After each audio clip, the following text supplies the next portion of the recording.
On est de retour pour un nouvel épisode du CQFR avec Shai pour parler de tout ce qui s'est passé, que ce soit hier dans la soirée ou dans la nuit sur la planète basket. Et on va commencer avec des résultats. Shai, vous le savez, l'équipe de France de basket fauteuil jouait hier les matchs de classement pour essayer de terminer cinquième. Elle était affrontée aux Pays-Bas. Malheureusement, c'est une nouvelle défaite pour l'équipe de France qui s'est inclinée 72-63 face à l'équipe des Pays-Bas. Ouais, malheureusement, voilà, dans la lignée du tournoi vécu par les Bleus, avec une nouvelle défaite, mais il faut à nouveau essayer d'être très positif parce qu'on le répète, ils n'avaient pas disputé de tournoi paralympique depuis 20 ans. C'est une équipe qui découvre ces rendez-vous-là, qui a été opposée à plein d'équipes très, très, très fortes. La densité de talent est quand même énorme sur ce tournoi paralympique. Tu nous en parlais l'autre jour sur les matchs que tu as vus et même là sur ce qu'ont fait les adversaires de l'équipe de France par la suite. Parmi les adversaires qu'il y a eu, il y a les deux finalistes du tournoi, les États-Unis et la Grande-Bretagne, dont on parlera des résultats après. Voilà, faut tirer des leçons positives. Oui, il n'y a pas de victoire, mais il y a un engouement, il y a des gens qui se sont déplacés, qui suivent, qui vont peut-être réussir à suivre après. C'est ce qu'on souhaite à la discipline et que ça s'accompagnera de résultats plus probants pour l'équipe de France. Mais voilà, faut essayer de bien terminer. Il y a quand même un dernier rendez-vous qui est intéressant et toujours un peu excitant parce que c'est contre l'Espagne. On imagine que le public saura balancer des beats Spain pour essayer de dynamiser un peu la rencontre, même si c'est qu'un match de classement. Voilà, j'essaie de rester positif parce que oui, il y a des défaites, mais c'est aussi une compétition d'apprentissage et les principaux acteurs l'ont dit eux-mêmes. Ouais, ben on espère que l'équipe de France arrivera à rebondir. Hier, je pense qu'il va y avoir pas mal de regrets quand même parce que, en gros, l'équipe de France a plutôt bien joué pendant trois quarts temps. Le problème, c'est qu'elle a pris un éclat dès le premier quart temps, 26 pour les Pays-Bas. Et derrière, l'équipe de France a eu beau faire soit jeu égal dans le troisième, soit gagner le deuxième et le quatrième quart temps. C'était trop court quand même pour reprendre le score. Il y a quand même, je vous donne, voilà, meilleur marqueur pour les Français. C'est Nicolas Jouancer qui termine avec 21 points, 10 sur 18 au tir. Mais malheureusement, c'était un petit peu trop tard pour l'équipe de France. Dans le même temps, dans la soirée, il y avait les deux demi-finales qui se jouaient. Deux demi-finales qui ont été à sens unique. Victoire large de Team USA, 80-43 face au Canada, avec notamment un duo de scoreurs Jake Williams et Brian Bell, qui est un petit peu le joueur emblématique de cette équipe, qui ont cumulé 51 points à eux deux. Et de l'autre côté, il y avait à nouveau victoire de la Grande-Bretagne, 71-43 face à l'Allemagne. En gros, Shai, c'est les deux favoris qui vont se retrouver pour la finale. C'est ça, c'est ce qui était pressenti. Les experts du basket fauteuil avaient déjà désigné ces équipes-là comme les meilleures de la compète. Et puis ça s'est vu sur les matchs de l'équipe de France, enfin face à l'équipe de France, et ça continue de se confirmer. Et puis ça va faire une belle finale, une finale attendue. Ouais, donc pour l'équipe de France, ça sera aujourd'hui vendredi à 13h45 pour essayer de terminer septième et de battre l'Espagne. Et pour la finale du tournoi, ça sera demain samedi à 21h30, une finale qui s'annonce vraiment intéressante et je pense que ça va être disputé, ça va être chaud. Donc si vous avez l'occasion de regarder le match, ne vous en privez surtout pas. Shai, parmi les choses qui sont sorties hier, il y a hier matin dans le CQFR, on parlait un petit peu de déclarations que Kevin Fournier a fait à nos amis de First Team qui l'ont eu dans une longue interview. Alors au moment où on enregistrait, l'interview complète n'était pas encore sortie. On avait eu quelques bribes d'informations. Depuis, l'interview est disponible sur YouTube. Je vous encourage d'ailleurs à aller l'écouter. Moi, je me suis régalé honnêtement. Tu sais, enfin, voilà, on en parlait, Shai. Evan Fournier, c'est vraiment pas un joueur neutre. C'est un joueur qui peut diviser parfois, qui peut être clivant. Moi, j'ai toujours aimé les athlètes qui étaient honnêtes, sincères, même si parfois ils pouvaient être grande gueule. Je trouve ça toujours intéressant. Et voilà, cette interview, moi, je l'ai trouvée passionnante parce qu'on apprend vraiment des choses sur la vie de groupe, sur comment il a vécu les Jeux Olympiques, comment certains éléments clés du tournoi se sont passés. On apprend aussi pas mal de choses sur ces 2 dernières années galères avec New York, puis un tout petit bout à la fin avec Détroit, sur des pistes qu'il aurait pu avoir pour rester en NBA, pour être tradé même. Il y a pas mal de choses, donc voilà, on vous met le lien vers la vidéo de First Team. N'hésitez pas à aller la regarder. Mais toi, Shai, je suis curieux de savoir quelles sont les choses qui t'ont marqué ou que tu as gardé en tête de cet entretien. T'as raison, Evan, il a été encore plus fidèle à lui-même que d'habitude presque. On le connaît depuis longtemps. On sait que c'est quelqu'un qui a pas de filtre et parfois ça lui a été reproché, mais ça a toujours été un bon client, quelqu'un d'intéressant et qui apportait un éclairage sur tout ce qui concernait sa carrière et les matchs, les compétitions qu'il a disputées. L'interview est super. Il est encore plus libéré que d'habitude, je pense, parce que là, c'est un virage dans sa carrière, hein. Il rentre en Europe. peut-être une pression différente. Moi, c'est ce que j'ai bien aimé, c'est les récits sur la période à New York et le fait qu'il y a eu des trades avortés.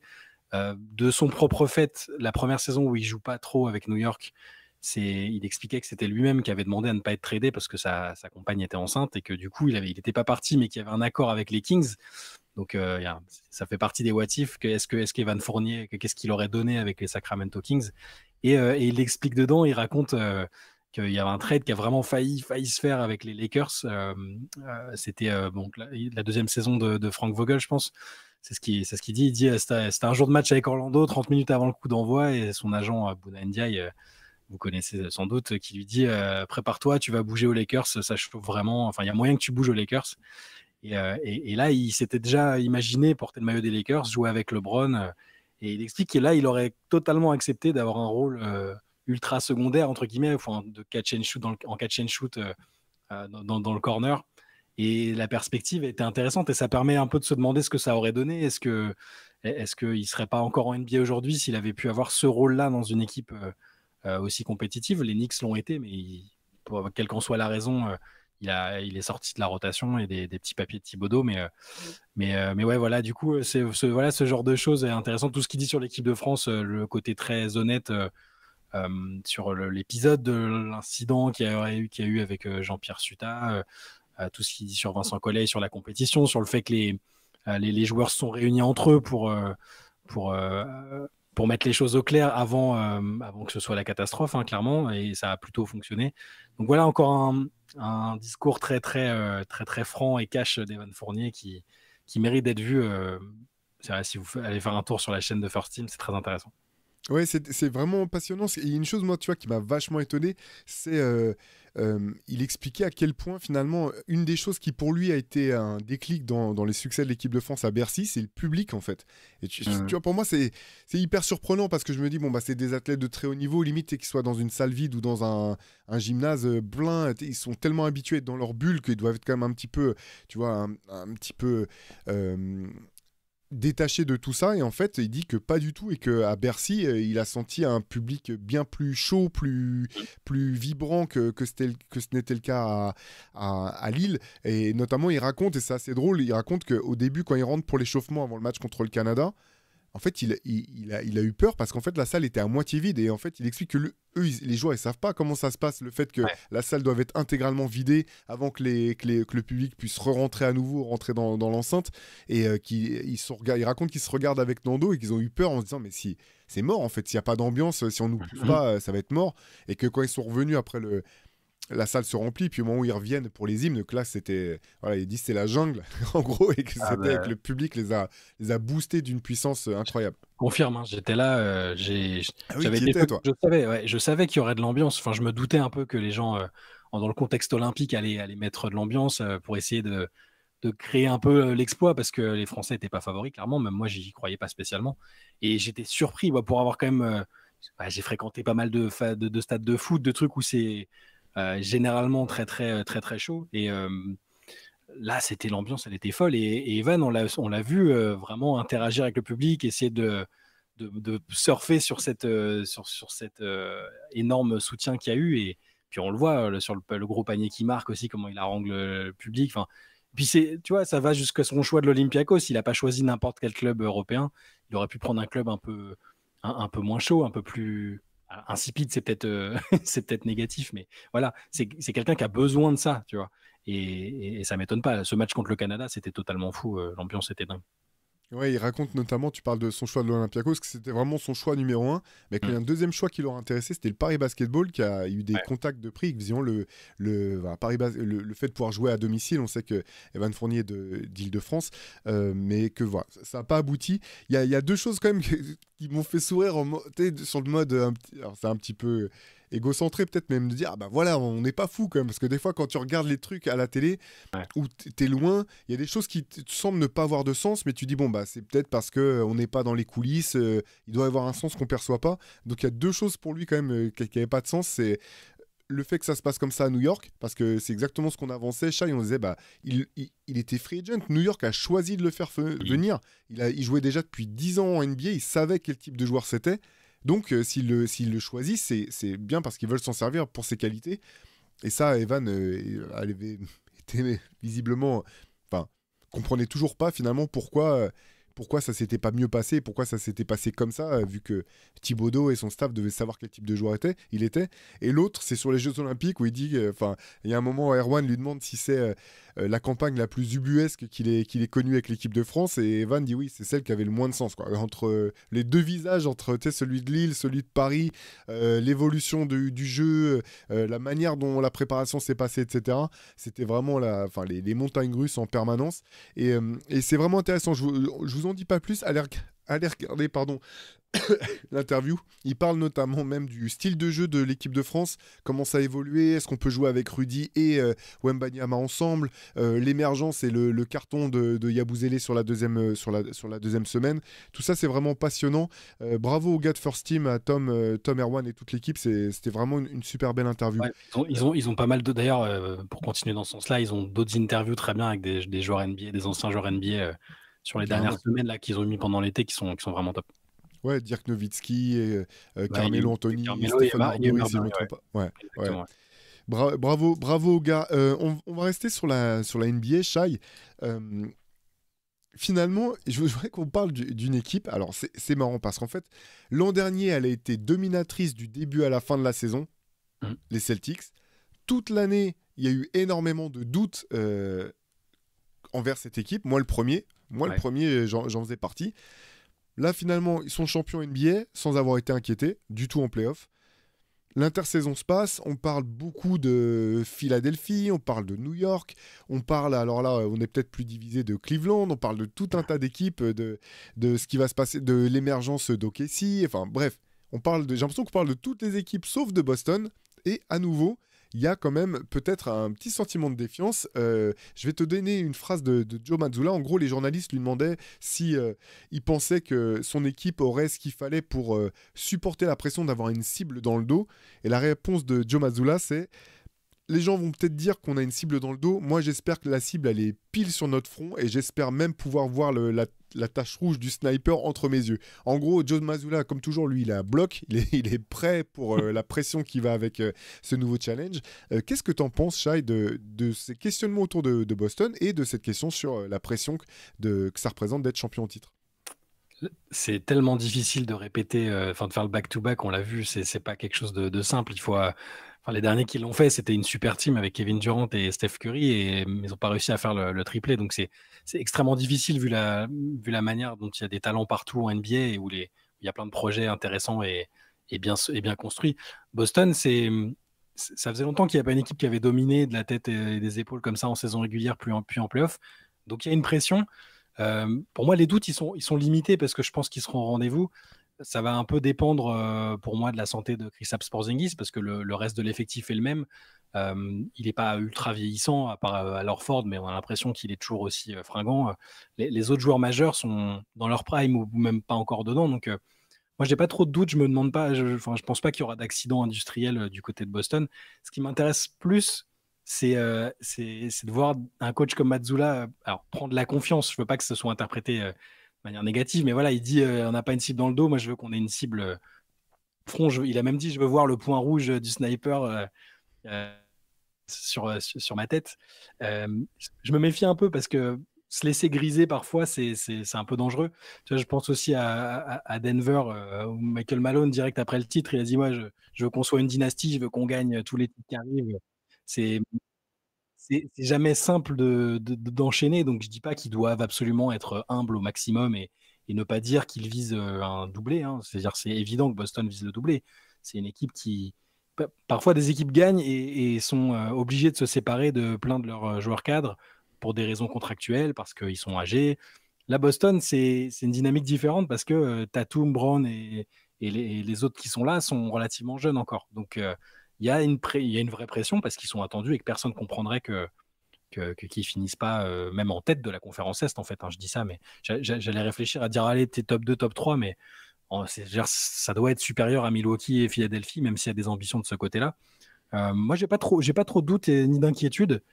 Il faudra faire attention à la santé de Porzingis parce qu'en saison régulière, on l'a beaucoup dit, il a été décisif et il a aidé du coup Boston à être champion, même s'il a joué qu'à la fin des playoffs, parce qu'il les a mis en situation d'être premiers aussi et de pas d'avoir des oppositions un petit peu moins compliquées peut-être. Donc non, moi j'ai pas trop de doutes sur Boston. Et par contre, je suis intrigué par la confiance dégagée, manifestée par Joe Mazzulla. Alors c'est marrant parce que tu vois, j'ai pas tout à fait la même interprétation en fait des propos de Mazzulla, mais j'ai pas l'impression que ce soit forcément un excès de confiance. Je pense que c'est vraiment son tempérament. Enfin, si vous avez eu l'occasion de l'écouter un petit peu en interview, on parlait d'Evan. Alors c'est pas du tout le même type de tempérament, mais c'est quelqu'un qui se cache pas non plus en fait, et dans les interviews qui est très candide et qui va même souvent au-delà de ce qu'on imagine, enfin du discours habituel des entraîneurs, qui est comme parfois le discours habituel des joueurs où tu sais vite quand tu essaies de creuser un peu, tu peux tomber sur des platitudes. C'est pas du tout le cas de Joe Mazzulla, et lui c'est vraiment un compétiteur. Un compétiteur de malade quelque part. On parle souvent de ce trait de personnalité pour les joueurs, mais chez les entraîneurs, c'est la même chose. Et lui, il fait partie de cette classe-là. Et je le sens comme quelqu'un qui est en fait ravi d'avoir un nouveau challenge à aborder. Et finalement, tu vois, cette question de la pression autour de Boston, c'est une équipe qui a traversé tellement de choses déjà par le passé que finalement, je suis pas sûr qu'elle fera partie de ces équipes qui auront du mal à assumer le statut de champion titre, parce que, comme c'est déjà le cas, ça va être accompagné de tout un tas de doutes, et ça fait maintenant 4-5 ans qu'on doute de leur capacité à aller loin. Donc je pense qu'ils sont peut-être... J'imagine que c'est une des équipes qui est sans doute un peu immunisée à ce type de choses. Par contre, sur leur capacité à réussir le back-to-back, tu as raison, c'est extrêmement dur. La santé de Porzingis sera au cœur de leur saison. Et pour ce qui est de la saison régulière, moi, je serais pas si étonné que ça, finalement, s'il ne devait pas finir premier et s'il devait parfois, justement, s'économiser un petit peu par moment s'il le faut pour essayer d'être frais en playoff. C'est aussi le droit que tu acquiers quand tu es champion de titre. Pour le coup, je pense que Philadelphie va être très fort, et là, pour le coup, ils vont avoir besoin de gagner parce qu'ils sont en train de se découvrir, etc. Donc, il y aura une espèce d'urgence de résultat. Pas pour dire que Boston ne peut pas finir premier, mais je suis pas sûr que le fait de choisir premier aura une importance cruciale pour eux cette saison. En tout cas, moi j'aime bien. En fait, j'aime bien ce coach. J'aime bien ce coach, son attitude. Je trouve l'an dernier, c'était une des raisons pour lesquelles j'étais finalement assez content que Boston prenne le titre. C'est que à un moment, la pression était un peu injuste envers ce tout jeune entraîneur. Faut le rappeler, avec Will Hardy, c'est un des deux plus jeunes entraîneurs de toute la ligue, et que j'ai trouvé vraiment très intéressant, notamment dans les interviews que j'ai pu entendre de lui. C'est là qu'il faut encore tirer notre chapeau à Brad Stevens parce que honnêtement, après la saison où Boston se fait éliminer par le Heat, il y a eu des articles en détail sur l'ambiance un peu compliquée, sur le fait qu'il n'y avait pas forcément une entente géniale entre les joueurs et Mazzulla. Ils se découvraient un peu. Les joueurs cherchaient eux-mêmes les solutions. Ils ont organisé eux-mêmes un stage pour essayer de renverser la situation. Et moi, honnêtement, d'ailleurs, si on regarde les podcasts qu'on avait fait à l'époque, on était assez surpris globalement que Mazzulla ait été reconduit aussi rapidement. Ça s'était fait vite. Qu'il ait été reconduit, dire s'il n'y a pas de meilleure alternative, c'est logique. Ils sont pas fait sortir non plus directement et de manière. Mais Brad Stevens a tout de suite insisté. C'est son gars et il croit en lui. Et il a très bien fait de croire en lui parce que c'est un mec complètement revigoré et vraiment bien plus sûr de lui, bien plus dans une entente vraiment très bonne avec les joueurs derrière. Tous les joueurs cette année, on sent qu'il y a quelque chose qu'il n'y avait pas avant. C'est sur ce qui s'est passé la saison dernière. Et ouais, donc chapeau à Brad Stevens d'avoir insisté avec lui, déjà de l'avoir choisi dans une situation d'urgence, parce que Ime Udoka, voilà, on sait ce qui s'est. Enfin, je veux dire, on sait ce qui s'est passé. On ne sait pas exactement ce qui s'est passé, mais on sait que c'était terminé pour lui. Il aurait pu prendre d'autres coachs plus expérimentés, que ce soit. Il était même pas tout en haut dans la hiérarchie des assistants coachs de Boston. Il était même pas du tout dans le haut de la pyramide, en fait. Non, c'est ça. Et il a misé sur lui. C'était déjà une surprise. Qu'il soit conservé aussi rapidement, qu'il y ait un vœu de confiance aussi rapide, c'était une surprise. Et qu'il soit devenu aussi fort et performant avec Boston, c'était aussi une petite surprise. Donc moi aussi, c'est un coach que j'ai découvert au travers des interviews, des podcasts, parce que il a un côté un peu possédé, foot basket, un côté total comme ça qui est qui est intéressant et qui est toujours sympa. Donc ça, il y aura quelque part, il y a une pression, la pression du champion, et parce que si tu veux rester dans l'histoire, c'est bien de réussir à gagner au moins 2 titres de suite. Et quelque part, il y a aussi des joueurs qui ont moins de pression parce qu'ils ont gagné l'année dernière. Tu vois, Tatum, même Brown, ils ont à la fois des challenges personnels aussi à remplir pour montrer que c'était pas un accident, c'est bien des joueurs références de la ligue et tout. Et donc ça, ils l'ont plus, donc ils peuvent jouer libérés. Et en même temps, je pense qu'ils ont envie d'être une équipe qui marque les esprits et pas être juste un one shot, quoi. Ouais, bah ça va être passionnant à suivre. N'hésitez pas à nous dire en commentaire, vous, comment vous voyez se profiler la saison de Boston. Tu parlais du côté intense et passionné de basket de Joe Mazzulla. Il y a un autre coach NBA qui correspond totalement à cette description. C'est Michael Malone, le coach de Denver. Alors, on sait que on l'a célébré à plusieurs reprises, le fait que manifestement les Nuggets se soient inspirés du modèle Spurs en étant dans la continuité, en ayant confirmé Michael Malone par le passé, avant même qu'il soit champion, notamment une saison où les Nuggets avaient loupé les playoffs d'un match. On s'était dit, bon, bah, il va peut-être sauter. Finalement, non, il s'était dit, on est sur la bonne direction, on a le bon coach, on a la bonne star avec Jokic, on va continuer dans cette voie. Et on dirait que tout ne se passe plus forcément de la meilleure des manières en interne, notamment entre le coach et la direction. Ouais, c'est une info qui est tombée, qui est relayée par Zach Lowe, donc c'est très sérieux. C'est pas quelqu'un qui fait du sensationnel, et généralement quand il a une information, elle est plutôt solide et avérée. Zach Lowe nous dit il se dit dans la ligue que les rapports entre Michael Malone et sa direction sont très tendus. On ne connaît pas la raison exacte des tensions. Est-ce qu'il y a une histoire est-ce que c'est au niveau du recrutement? Est-ce que c'est des questions contractuelles pour certains joueurs? On ne sait pas trop, mais c'est quand même à surveiller parce que c'est quelqu'un de très entier, avec du caractère. C'est quelqu'un qui s'était mis aussi beaucoup de pression après le titre de 2023. J'en ai parlé juste avant. Le fait qu'il veuille que ce soit une équipe dynastique, donc remporter beaucoup de titres en peu de temps, c'est pas simple, hein, encore moins en 2024, je trouve. Et donc c'est à surveiller parce que Denver sera sous pression aussi. Denver sera très très attendu. Il y a beaucoup de monde à l'Ouest, on l'a déjà dit. Et voilà, faut surveiller, il faut voir. On verra de quoi il s'agit exactement, quels sont les types de tensions, mais c'est quelqu'un qui est assez entier. Moi, très très tôt, je l'avais vu parce que l'année où j'étais aux États-Unis, il coachait Sacramento. Et déjà, dans les interactions avec les journalistes, il était très très sec parfois. Même dans le vestiaire, je le voyais un peu bousculer certains joueurs, même au moment, à la période où les journalistes pouvaient encore entrer dans le vestiaire avant le match, après le match. C'est quelqu'un qui est capable, ouais, je le souhaite pas du tout aux Nuggets parce que je trouve que Malone fait du très bon travail, mais ça peut exploser si ça se passe pas comme lui l'entend, ou s'il y a des tensions avec la direction. Faut rappeler que le GM qui est en place, c'est pas celui qui était en place au moment où Malone a été engagé, que c'est quelqu'un qui était là, hein, Calvin Booth, mais qui a pris la relève. Donc peut-être qu'ils apprennent aussi à s'apprivoiser, à se découvrir euh, depuis 2-3 ans, et que c'est pas toujours aussi idyllique qu'avec la direction précédente. Mais voilà, on en parle parce que ça vient de Zach Lowe et que on l'aurait pas dit si c'était juste une rumeur comme ça qui flottait. Là, c'est lui qui dit voilà, on sait qu'en ce moment ils sont pas sur la même longueur d'onde, on sait pas exactement comment, mais ce sera surveillé parce que c'est les Nuggets, parce que Jokic, et parce que c'est les champions de 2023. Ouais, mais on gardera un œil sur tout ça. Effectivement, c'est une équipe qui est assez dure à lire, en fait, je trouve, pour la saison à venir. C'est dur d'évaluer son potentiel plein. On en avait parlé un peu avec Antoine et toi, Shai. En tout cas, on va regarder ça avec attention. Il y avait 2 matchs de WNBA hier, également dans le championnat. Une victoire assez surprenante des Mystics, 90-77 contre Phoenix. Mais le match sur lequel je te propose de revenir, c'est plutôt l'autre match, une confrontation entre le New York Liberty, qui est toujours premier de la ligue, et Seattle. Victoire de 7 petits points pour New York dans un match hyper défensif, 77-70 au niveau du scoring. Et nous, forcément, quand on parle de Seattle, il y a une joueuse qu'on apprécie particulièrement, qui est devenue un petit peu une fan, je pense, partout en France, dont tout un tas de gens sont devenus fans en France cette année. C'est tout simplement Gabby Williams qui a fait un excellent match. Ouais, j'espère que les gens arrivent à suivre ce que fait Gabi à Seattle depuis qu'elle y est retournée. Son match de cette nuit est encore de très très très bonne facture, vraiment dans la lignée du précédent. On l'avait dit qu'elle avait eu quelques difficultés en attaque au début, après son retour. Là, cette nuit, elle met 17 points, 5 passes, 4 rebonds à 8 sur 13. Comment dire, c'est un pléonasme de parler d'énergie et d'intensité avec Gabi. Elle a encore été excellente. Et dans une défaite de 5 points, elle finit avec un plus-minus de +8.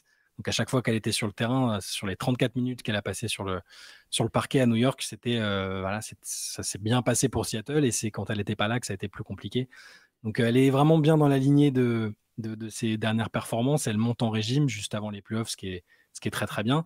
Et elle ajoute le scoring. Là, c'est la deuxième meilleure marqueuse de l'équipe derrière Skylar Diggins-Smith, dans un match où Jewel Lloyd, qui est normalement la top scoreuse de l'équipe, c'est une attaquante phénoménale, mais que 6 points. C'est bien que Gabi arrive à montrer cette facette-là offensive. On en a déjà parlé, mais voilà, qui n'était pas franchement mise en avant dans ses premières saisons en WNBA, où elle était plus une role player, une joueuse très axée sur la défense. Là, elle remet 17 points avec une belle adresse, avec en même temps du playmaking. C'est la deuxième meilleure passeuse de Seattle sur le match, derrière Skylar Diggins-Smith. Des rebonds, voilà, tout ce qui fait la polyvalence de Gabi, et qu'on aime bien, et qu'on espère qu'elle va pouvoir continuer de proposer sur la fin de saison. Ouais, c'est impressionnant quand même, je trouve, la facilité finalement avec laquelle elle s'est glissée dans ce collectif de Seattle. Elle a tout de suite été responsabilisée avec des gros temps de jeu dès son arrivée.